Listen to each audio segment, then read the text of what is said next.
예전엔 제철에 나는 과일을 먹으며 계절을 읽었었는데 요즘은 농업 기술이 발전하다 보니 1년 내내 먹고 싶은 과일들 먹을 수가 있어서 과일만 가지고서는 계절을 읽기가 어려운 시절이 되었습니다. 그럼에도 불구하고 겨울철이 되면은 우리는 딸기들을 많이 먹게 됩니다. 우리가 아는 대로 대전에 가게 되면은 대전의 명물 성심당이라는 그 빵집이 있습니다. 근데 이 빵집엔 겨울철이 되면 딸기 시루라는 케이크를 만들어서 파는데 워낙 그 케이크에 딸기를 많이 넣어주다 보니까 아침이면 다 매진돼 가지고 풍기 현상이 일어난다고 합니다. 정말 겨울철에 먹는 딸기 참 맛있습니다. 근데 저는 딸기 생각하면 우리가 딸기를 살 때 그 한 팩을 사지 않습니까? 그런데 딸기 사면은 맨 위에 눈에 보이는 딸기는 아주 알이 굵고 말씀도 안 드렸는데 예, 그래서 딸기를 사면은 야 딸기 좋다 해가지고 그 딸기를 사서 집에 와서 딱 열고 씻으려고 보면은 그 다음 줄은 어떠합니까?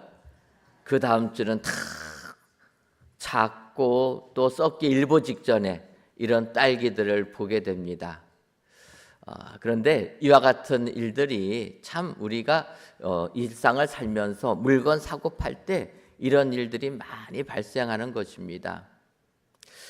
오늘 본문의 말씀을 혼잡하지 않는 사람이라, 말씀을 혼잡하게 하지 않는 사람이라 이렇게 정하고서 여기에 이 혼잡하다라는 단어가 헬라어로 보게 되면은 카펠루오라 얘기해서 지금 우리가 과일 살 때 그렇게 부도덕하게 상행위를 하는 그 단어가 이 혼잡하다라는 단어가 그걸로 시작을 하게 됩니다. 말씀을 준비하면서 수천 년 전에 쓰였던 이 혼잡하다라는 단어가 지금 수천 년이 지난 지금도 우리가 물건을 살 때 이런 일을 당하는 것을 보게 되면 참 사람이 수천 년 전이나 지금이나 사람 속이는 데는 똑같다 이런 생각을 해보았습니다. 그런데 이렇게 부도덕하게 물건을 파는 행위들을 말하는데 왜 혼잡하다라고 얘기했습니까? 이것은 주로 소매상을 의미합니다. 여러분 소매상들은 많은 사람들이 오고 가지 않습니까? 그래서 시끄럽고 혼잡한 겁니다. 그런데 이 혼잡한 가운데서 그들을 속이는 행위가 일어나고 있다 이야기하고 있는 것입니다. 오늘 본문을 보게 되면 고린도후서 2장 17절 상반절에 우리는 수많은 사람들처럼 하나님의 말씀을 혼잡하게 하지 아니하고 이렇게 사도 바울이 고린도 교회를 향하여 이야기를 하고 있습니다. 사도 바울은 얘기합니다. 우리는 하나님의 말씀을 혼잡하게 하지 아니하는 사람이라 이야기하는 것입니다. 이것을 보게 되면 하나님의 말씀을 부도덕하게 상행위를 하면서 속이는 것처럼 하나님의 말씀을 거짓되게 하는 사람들이 있다라는 것입니다. 그런데 바울은 또 얘기합니다. 그것도 적은 숫자가 아니라 수많은 사람들이 그런다. 여러분 지금도 복음이 이 땅에 온 지 수천 년이 지났지만 지금도 하나님의 말씀을 전한다고 하면서도 이와 같이 혼잡하게 하는 사람들이 있다라는 것입니다.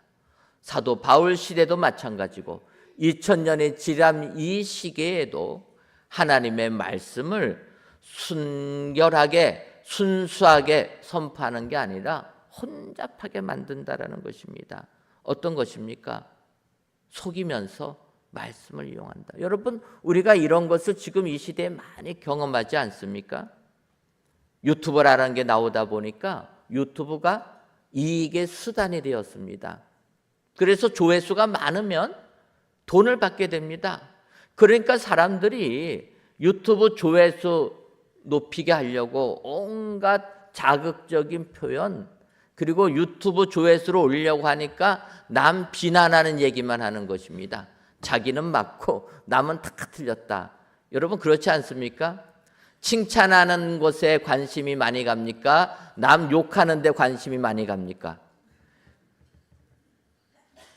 칭찬은 별로 관심이 없습니다. 그런데 남 욕하는 거는 왜 그렇게 궁금한지, 남 비난하는 거는 우리가 그냥 습관적으로 보게 되는 것입니다. 그래서 이 땅에 많은 사람들이 그 남 비판하는 이야기만 하는 겁니다. 나는 옳고 너네는 다 틀렸다 하는 것 아닙니까? 그런데 이것이 하나님의 말씀 속에서도 그렇게 들어온다는 거예요. 하나님의 말씀을 전하는 사람들은 오직 말씀만 전해야 되는데 여기에 다른 생각이 들어오는 것입니다. 자신의 이익이 들어오게 되는 것입니다. 결국 어떻게 됩니까? 바울 사도가 지적했던 것이 그것처럼 하나님의 말씀을 혼잡하게 한다는 거예요. 지금도 많은 신앙적인 내용의 유튜브를 봐도 문제를 지적합니다. 다 잘못했다고 얘기하는 것 아닙니까? 그리고 자기만 옳대요. 자기만. 성경은 이야기합니다. 예수님께서 남의 눈에 있는 티끌 보기 전에 제 눈에 있는 뭐부터 보라고 얘기합니까? 들보부터 보라고 주님이 말씀하시는 겁니다. 가늠하가 잡혀온 여인을 향하여서 예수님께서는 죄 없는 자가 먼저 돌로 치라고 명하시지 않습니까? 우리는 이 땅을 살면서 나만 의로운 자라, 나만 거룩한 자라 속임에 넘어가면 안 될 줄 믿습니다. 진정 하나님의 말씀을 말씀 그대로 순결하게 받아들여서 하나님의 말씀을 혼잡하게 하지 아니하는 주님이 칭찬하시는 믿음의 성도님들이 되시기를 주님의 이름으로 축원합니다. 그렇다면 하나님의 말씀을 혼잡하게 하지 않는 사람이 되려면 우리는 어떤 사람이 되어야 됩니까? 먼저는 그리스도 안에서 이기는 사람이 되어야 됩니다. 오늘 본문 고린도후서 2장 14절을 보면 항상 우리를 그리스도 안에서 이기게 하시고 우리로 말미암아 각처에서 그리스도를 아는 냄새를 나타내시는 하나님께 감사하노라. 이렇게 사도 바울이 고백하고 있습니다. 하나님께 감사했는데 어떤 감사냐? 우리를 그리스도 안에서 이기게 하시는 하나님께 감사했다라는 것입니다. 이 표현을 보게 되면 우리가 승리를 하는데 그리스도 밖에서도 이길 수 있다라는 것입니다. 근데 바울 사도는 하나님께 감사한 것을 그리스도 안에서 이기게 하신 것, 여기에 감사했다라는 것입니다. 여러분, 우리 교회가 많은 아픔을 당했습니다. 교회가 참 어려움이 생길 때 온갖 소송에 걸리지 않았습니까?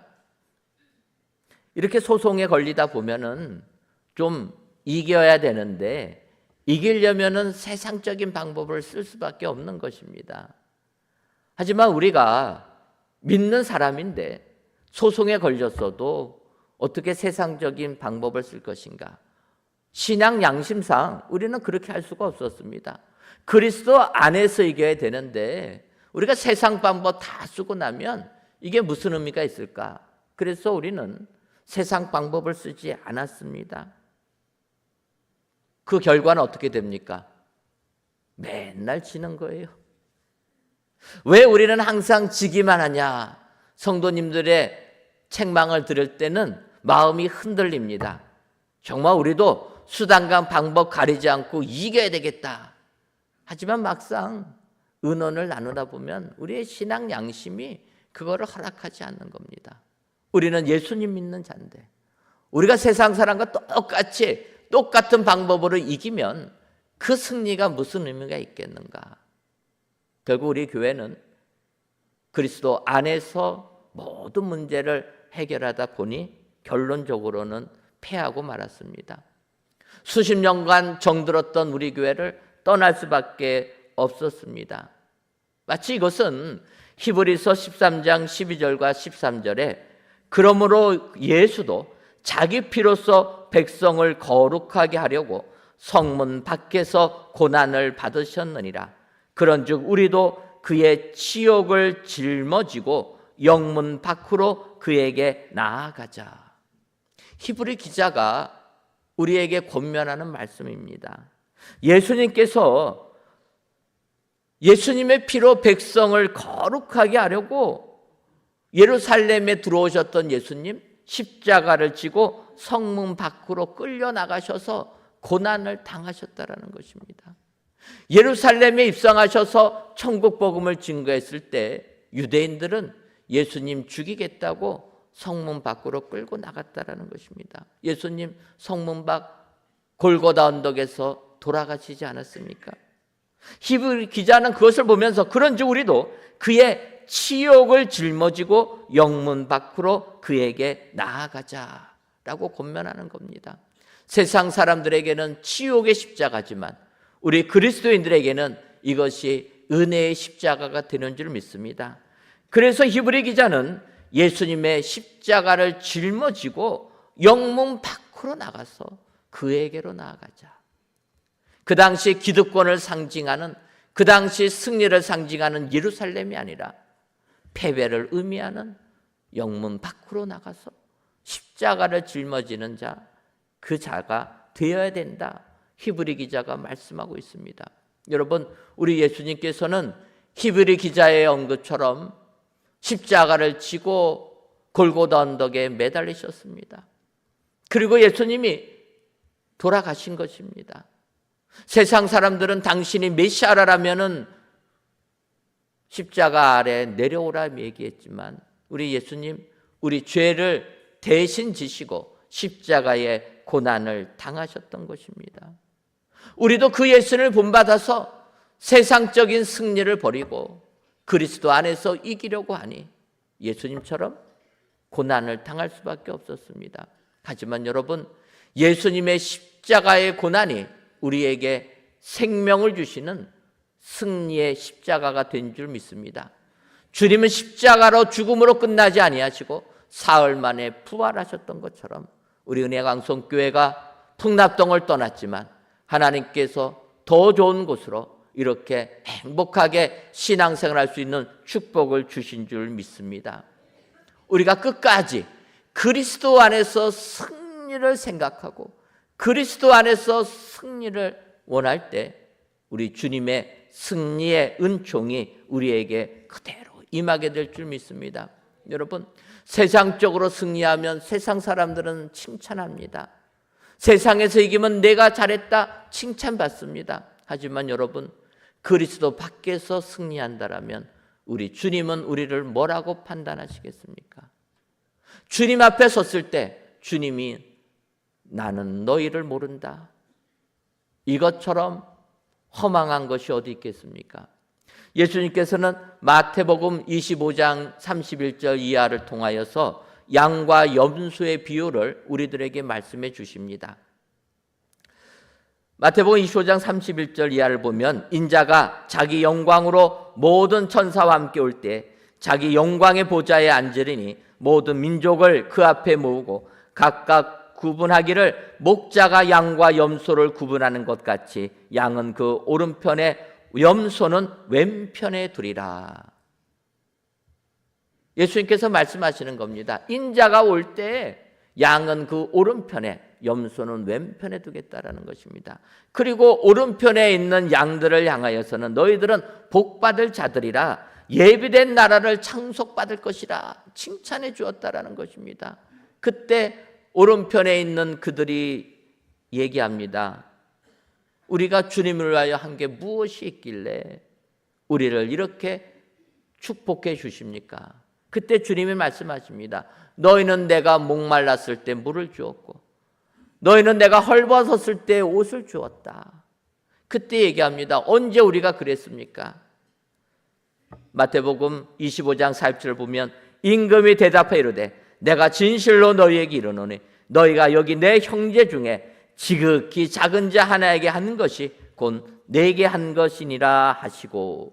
여러분, 의인이라 주님이 칭찬하는 자들은 작은 것부터 했다라는 것입니다. 그런데 주님의 책망을 받은 왼편에 있는 자들이 있습니다. 주님이 너희들은 저주받을 자들이라 예비된 영원한 불에 들어갈 것이다. 주님이 책망하십니다.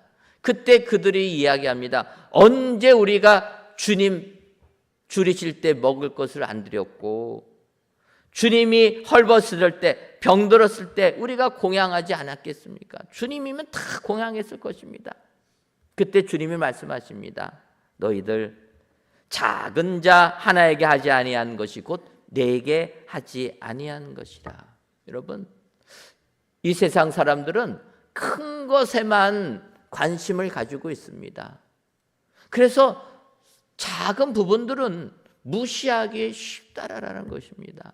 근데 주님은 아니라고 말씀하십니다. 작은 자 하나에게 한 것이 내게 한 것이라.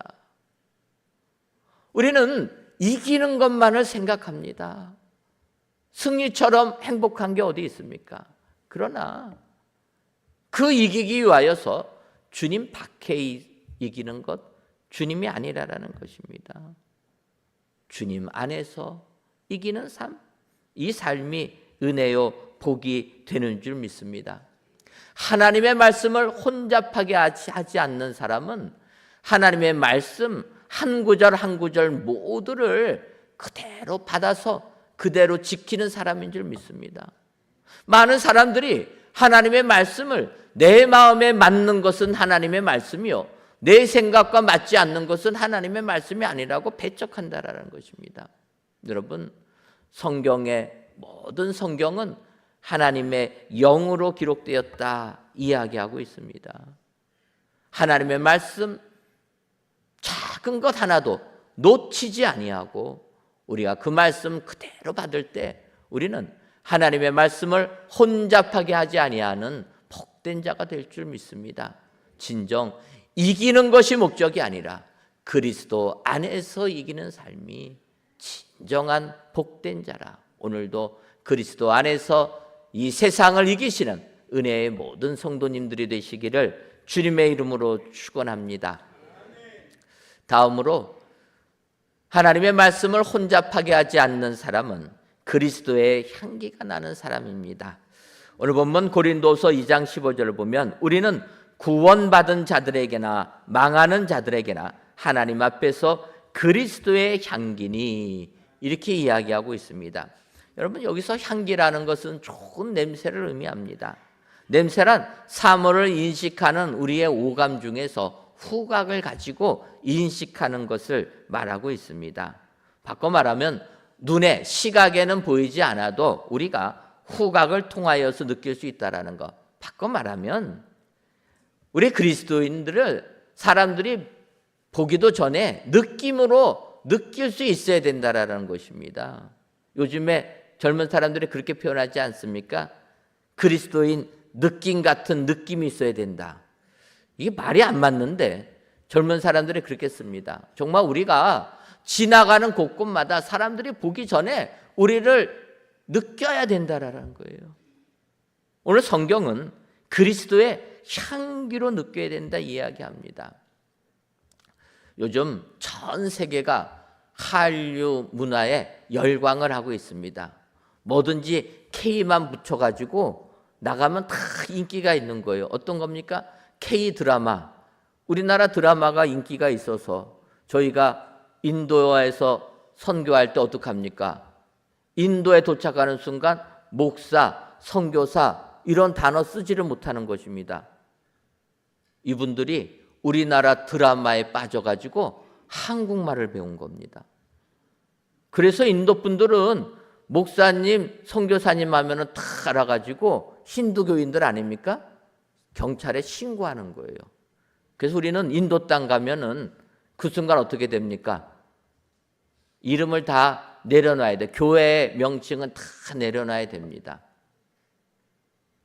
K문화, K드라마가 인기가 돼서 그렇게 되는 것입니다. 또 K뷰티라 해가지고 우리나라 화장품 싸고 질 좋다고 해서 얼마나 많이 삽니까? 젊은 사람들이 다 사가지고 가는 거예요. 또 K방산이라 해가지고 요즘에 전쟁 났는데 우리나라 무기 싸고 좋다고 해가지고 또 얼마나 많이 팔립니까? 거기에 또 K푸드 열풍까지 불었습니다. 그 전에 그렇게 우리나라 음식들 조롱했는데 이제는 없어서 못 먹는 음식 된 것 아닙니까? 제가 시카고에서 목회할 때 그 뉴저지 교회 부흥회 청빙을 받아가지고 뉴저지까지 가게 되었습니다.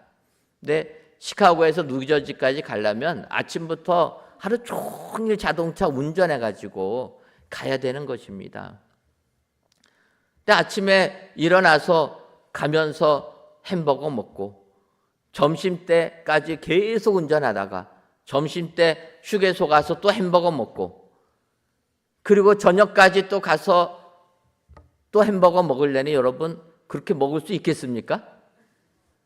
한국 사람은 김치하고 밥 먹어야지 햄버거만 먹으면 속이 니글니글 거려가지고 안 되는 겁니다. 근데 뭐 어쩔 수가 없으니까 계속 그렇게 햄버거만 먹고 계속 간 거예요. 저녁까지 햄버거 먹고 호텔에 도착하니까 못 견디겠는 겁니다. 그래서 어떡합니까? 집에서 바리바리 싸갖고 온 우리나라 사람들은 여행 가면 꼭 가져가야 되지 않습니까? 김하고 마른 멸치, 고추장, 뭐 볶은 김치 뭐 다 가져가야 됩니다. 거기에 누룽지까지. 그래야지 속이 풀리는데 그 당시는 뭐 그저께까지는 없었습니다. 그래서 저는 집에서 라면에다가 김치 해가지고 갔는데 도저히 아침부터 저녁까지 햄버거 먹으니까 못 견디겠는 거예요. 라면 끓여서 김치 먹고 싶은데 냄새 난다고. 미국 사람들 난리합니다. 호텔에서 음식 그거 하면은 바로 신고 들어오는 거예요. 그래서 어떡합니까? 호텔 방문 물수건으로 막아가지고 냄새 못 빠지게. 그래도 안 되는 거예요. 그러면 어떡합니까? 화장실에 들어가면 환풍기 있지 않습니까?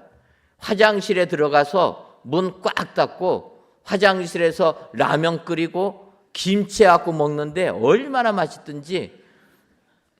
여러분 화장실에서 잡숴 보셨습니까? 끔찍하죠? 여러분 아침부터 저녁까지 햄버거 먹으면 더한 곳에서 먹을 수 있습니다. 화장실에 가서 문 꼭꼭 잠그고 라면을 끓이는데 그 라면 냄새 먹기도 전에 속이 다 풀립니다. 거기에다가 김치까지 먹으니 천국이 따로 없는 것 아닙니까? 여러분 정말 우리 그리스도인들은 이 같은 그리스도의 향기가 나는 사람이 되어야 될 줄 믿습니다. 사람들의 마음을 정말 속이 풀리도록 속 시원하게 만들어주는 그리스도인이 되어야 된다는 거예요. 험하고 정말 하루도 예측하지 못하는 이 세상에서 역시 그리스도인들은 그리스도인답다 향기가 나야 된다라는 것입니다. 우리가 이와 같이 이 세상에서 그리스도의 향기가 나는 삶을 살려면 어떻게 됩니까? 정말 우리는 말씀 안에서 살아야 될 줄 믿습니다. 하나님께서 우리에게 이렇게 명하십니다. 하나님 외에 다른 신을 두지 말고 우상에게 절하지 말고 하나님의 이름을 망령되이 일컫지 말라라고 말씀하십니다. 안식일은 거룩하게 지키라고 이야기합니다. 부모님을 공경하고 살인하지 말고 간음하지 말고 도둑질하지 말고 거짓 증거하지 말고 이웃의 집을 탐하지 말라 말씀하고 있습니다.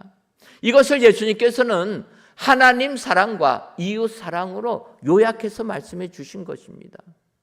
우리 그리스도인들이 예수님의 이 말씀을 실천한다라면 정말 그리스도의 향기가 나눠야 될 줄 믿습니다. 이 땅에 많은 그리스도인들이 예수님 믿는다고 하면서도 이 말씀을 못 지키는 겁니다. 십계명을 못 지켜요. 가장 기본적인 우리 신앙의 가장 기초가 되는 그 10가지 계명도 못 지키는 겁니다. 우리는 그리스도의 향기가 나야 될 줄 믿습니다. 남 속이지 말아야 된다는 거예요.